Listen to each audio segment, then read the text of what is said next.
संविधान के विषय में कोई दो शब्द। मैं सिर्फ यही कहना चाहती हूँ कि जो हमारा कॉन्स्टिट्यूशन है वो सभी को बिल्कुल इक्वल राइट देता है, चाहे वो मेल हो चाहे वो फीमेल हो। कॉन्स्टिट्यूशन की तरफ से कोई भी भेदभाव नहीं हो रहा है। ये जो अभी चल रहा है, ये जो लोग पिछड़ी जाति के हैं, मतलब जिनको इतना इन चीज़ों के बारे में अवेयर नहीं है, नॉलेज नहीं है, वही लोग इस चीज़ में भेदभाव कर रहे हैं। नहीं तो वैसे कॉन्स्टिट्यूशन ने किसी को कोई भेदभाव नहीं दिया, सभी के पास इक्वल राइट्स है, इक्वल फंडामेंटल राइट्स है जो प्रोवाइड करे हैं कॉन्स्टिट्यूशन ने। अगर सभी महिलाएं संविधान पढ़ लेगी तो क्या समाज में क्या चेंज आएगा? महिलाएं संविधान पढ़ने की जरूरत है। महिलाओं को अपने अंदर एक जागरूकता फैलाने की जरूरत है, अपने अंदर एक जुनून की जरूरत है कि हाँ मैं कुछ कर सकती हूँ।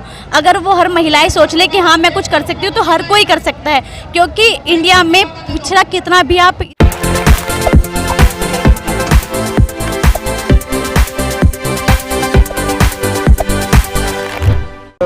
आपका नाम क्या है और किस विषय में आपको जो प्रतिभा सम्मान मिला है, क्या कुछ कहना चाहेंगे? मेरा नाम पायल है एंड मैं daughter of mister Mukesh Kumar की, और मैं डिस्ट्रिक्ट कोर्ट में, Delhi district court and Delhi high court में एडवोकेट हूँ।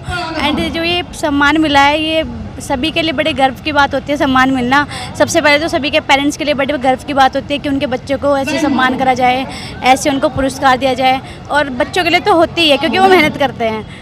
बस मैं इतना ही कहूँगी कि सभी को ऐसी मेहनत करके अपने माँ बापों को और अपने आप को ऐसे गर्व करना चाहिए सभी। प्रजापति समाज में महिलाओं की दशा पर थोड़ा प्रकाश डालेंगे? हाँ, महिलाओं की दशाएं तो लगभग तो कम ही चल रही हैं हर लोगों की, लेकिन जो प्रजापति समाज में अभी लोगों को इतने अवेयर नहीं है कि भाई क्या क्या उनके लिए राइट्स हैं, क्या उनके लिए चीज़ें मतलब अवेलेबल हैं, क्या क्या कानून के लिए अवेलेबल है। लेकिन बहुत से लोग ना इन चीज़ों से बहुत पिछड़े हुए हैं। और लेकिन वो प्रजापति समाज को जागरूक करने के लिए कैंपेनिंग करनी चाहिए, अवेयरनेस प्रोग्राम निकालने चाहिए, जिसमें बहुत से, जैसे अभी इसमें लिखा हुआ है सर्टिफिकेट में, बहुत से एडवोकेट मित्र हैं, सभी कलीग्स हैं, हम सबको मिलके एक लीगल एड सर्विसेज प्रोवाइड करनी चाहिए गांव-गांव जाके, घर घर जाके, जिससे उनको पता चले कि वुमेन्स के क्या क्या राइट्स है, क्या क्या लॉ हैं उनके ऊपर, कैसे वो मतलब आगे बढ़ सकती है, वुमेन एम्पावरमेंट हो सकती है। बस शिक्षा की बात किया जाए, अगर प्रजापति समाज में जो महिलाओं की शिक्षा दर पर क्या कुछ कहना चाहेंगे आप? प्रजापति समाज में अगर पिछला देखा जाए तो इतना वर्ग था नहीं कि महिलाएं पढ़ रही थी, लेकिन आजकल के युग को अगर देखा जाए तो उसके अकॉर्डिंग अब लोग अपनी बेटियों को भी जागरूक कर रहे हैं पढ़ने के लिए, उनको प्रेरित कर रहे हैं कि तुम पढ़ो और नाम करो। और अभी आपने देख ही लिया होगा कि हर फील्ड में लड़कियां लड़कों से कई ज़्यादा गुना आगे निकल चुकी हैं। तो अगर हर कोई अपनी बेटियों को पढ़ाएगा, उनको निकालेगा आगे, तो हर कोई, क्या पता प्रजापति समाज में भी एक कोई लेडी ही आगे ऊँचे पद पर हो सकती है इन फ्यूचर, अगर कोई चाहे तो। अगर हम बात करें, आप अपना आदर्श किसे मानते हैं? एक महिला अधिवक्ता है आप अपना आदर्श किसे मानते हैं? देखिए, आदर्श सबसे पहले हमारे जो सबसे गुरु होते हैं वो सभी की अपने घर से इंसान सीख के चलता है कि हमें क्या करना है, सभी के अकॉर्डिंग, अपने अकॉर्डिंग। जैसे कि मेरे फादर है, वो बहुत हार्ड वर्किंग है, तो हम सोचते हैं कि हम भी हार्ड वर्क करें, मेहनत करें, कड़ी मेहनत करें। ऐसी जो मेरे गुरु हैं एडवोकेट त्रिलोकी पंडित जी, वो भी बड़े ही हार्ड वर्किंग है। तो मुझे इन सब चीज़ों से ना मोटिवेशन मिलती है कि हमें ज़िंदगी में हार्ड वर्किंग रहना चाहिए, क्योंकि जितना हम हार्ड वर्किंग रहेंगे उतना ही हम कुछ कर पाएंगे। लेकिन अगर हम हार्ड वर्किंग नहीं रहेंगे, अपने आप को बिजी नहीं रखेंगे, तो फिर हम कुछ ना कुछ नहीं कर पाएंगे, यूज़फुल थिंग नहीं कर पाएंगे। तो हमें ज़्यादा से ज़्यादा हार्ड वर्किंग रहना चाहिए और किसी ना किसी काम में बिजी रहना चाहिए, ताकि हम नई नई स्किल्स सीख सकें। आइडियल क्या रहा है आपके लिए? बताया तो है, एडवोकेट त्रिलोकी पंडित जो है वो मेरे आइडियल, और जो मेरे फादर है उनसे मैं सीख रही हूँ कि हार्ड वर्क कैसे करते हैं, मेहनत कैसे करते हैं। ये मोस्ट इंपॉर्टेंट थिंग है आज के टाइम में कि मेहनत से करो सब कुछ, क्योंकि होते हैं ना स्किल्स गेन करनी चाहिए किसी काम को लेके। अगर महिलाओं की बात करें, महिलाओं की देश में शिक्षा की बात करें, किसने पहला विद्यालय खोला महिलाओं के लिए भारत में, क्या आप जानते हैं? भारत में किसने पहला विद्यालय खोला, इतना मैं इतना जानकारी में नहीं है कि मुझे भारत में किसने पहला विद्यालय खोला, लेकिन महिलाओं के लिए हाँ, महिलाओं के लिए तो प्रॉपर ऐसे कुछ नहीं है ऐसा। लेकिन मैं ये बता रही हूँ कि जो विद्यालय है, विद्यालय सभी के लिए होता है, स्पेशल महिलाओं के लिए, जेंट्स के लिए कुछ नहीं होता, क्योंकि जो हमारा कानून है वो भेदभाव करना नहीं सिखाता किसी में भी। लेकिन जो है विद्यालय की बात है तो विद्यालय में सभी को बराबर का राइट मिलता है। इसमें कोई, कॉन्स्टिट्यूशन ने भी सभी को दिया है कि कोई महिलाओं को ऊपर नीचे राइट नहीं है, सभी को बराबर के अकॉर्डिंग राइट मिलना चाहिए और बराबर के अकॉर्डिंग ही चलना चाहिए। क्योंकि अगर हम ऐसे रखेंगे तो महिलाओं में शिक्षा को लेकर बहुत पिछड़ापन है, ये आप बात मानती है?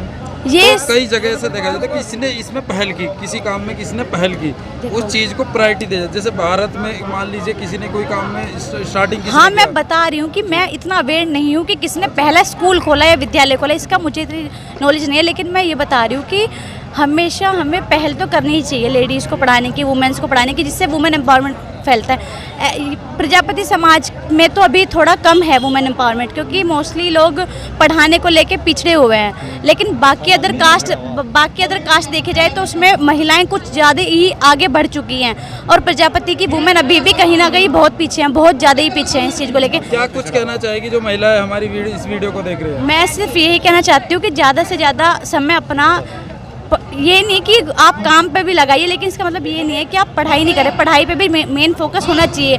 एक फोकस बना के रखें कि हम पढ़ना है हमें, और पढ़ने के और हाँ, उनकी फैमिली को भी बच्चों को पढ़ाना चाहिए। अगर कोई इंटरेस्टेड है किसी भी फील्ड को लेके, किसी भी चीज़ को लेके कि हाँ हमें पे पढ़ना है, तो उसको उसी फील्ड में भेजना चाहिए, तभी वो एक बेस्ट दे पाएगा अपना। ये नहीं होता ना कि अगर हमारा बच्चा, ऐसे नहीं है, हर स्किल, कोई भी स्किल्स हो, वो स्किल्स मैटर करती है, चाहे वो कुछ भी हो। अगर किसी लेडीज़ को सिलाई भी आती है, वो सिलाई में भी अपना नाम कर सकती है। उसको फैशन डिज़ाइनिंग का कोर्स कर ले वो, तो उसको स्किल्स को और पॉलिश कर सकती है वो। अगर किसी वुमेन को कुकिंग आती है, खाना बहुत अच्छा बनाती है, तो वो मास्टर शेफ में चली जाए, कुक बन सकती है अच्छा। ऐसे ही अगर किसी वुमेन को और कुछ अदर वर्क आते हैं, स्किल्स क्राफ्ट वर्क, तो वो अपना इन्फ्लुएंस करके यूट्यूब चैनल खोल सकती है, इन्फ्लुएंस होते हैं। तो आज के टाइम में रोजगार की कमी नहीं है, करने वालों की कमी है कि वो किस तरह से उसको लेके चल रहे हैं और किस तरह से उस काम को कर रहे हैं। आप एक अधिवक्ता है, भारतीय संविधान के विषय में कोई 2 शब्द? मैं सिर्फ यही कहना चाहती हूँ कि जो हमारा कॉन्स्टिट्यूशन है वो सभी को बिल्कुल इक्वल राइट देता है, चाहे वो मेल हो चाहे वो फीमेल हो।